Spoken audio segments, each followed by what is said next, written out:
اعوذ باللہ من الشیطان اللعین الرجیم بسم اللہ الرحمن الرحیم۔ السلام علیکم یا علی مدد۔ مومنین و مومنات کی خدمت میں اور خصوصی طور پر زمانے کے امام اجل اللہ تعالی فرجہ شریف کی بارگاہ میں امام حسین ابن علی علیہ السلام کے چہلم کی اربعین حسینی کی 20 سفر کے دن کی بے پناہ تعزیت پیش کرتے ہیں۔ آج مومنین کی خدمت میں 20 سفر کے دن ظہر کی نماز کے بعد نماز ظہر کے پڑھنے کے بعد کیا جانے والا ایک بے انتہا مجرب، مختصر اور آسان ترین وظیفہ عمل لے کر آئے ہیں۔ اربعین کا دن وہ ہے کہ اعمال اربعین کرنے کے بعد اربعین کے دن مانگی گئی کوئی بھی دعا، کیسی بھی حاجت ہو، وہ کبھی بھی رد نہیں ہوتی ہے۔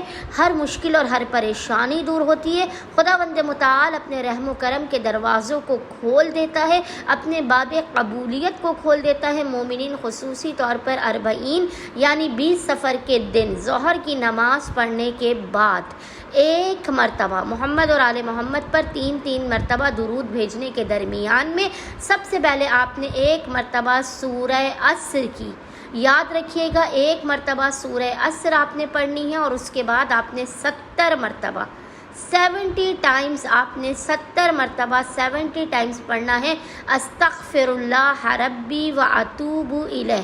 70 مرتبہ آپ نے ذکر کو پڑھنا ہے، خداوند متعال کو سید الشہداء ابا عبداللہ الحسین علیہ السلام کے حق کا واسطہ دے کر اپنی حاجات کو طلب کرنا ہے، مشکلات کے خاتمے کی، رزق و روزی میں برکت کی، اور آئندہ آنے والے اربعین کربلائے معلیٰ میں اپنی حاضری کی دعا کرنی ہے۔ انشاءاللہ تعالی خداوند متعال صدقہ حسین ابن علی مومنین کی ہر حاجت کو اپنی بارگاہ میں قبول و مقبول کر دے گا۔ اللہم صلی علی محمد و آل محمد و عجل فرجہم اجمعین۔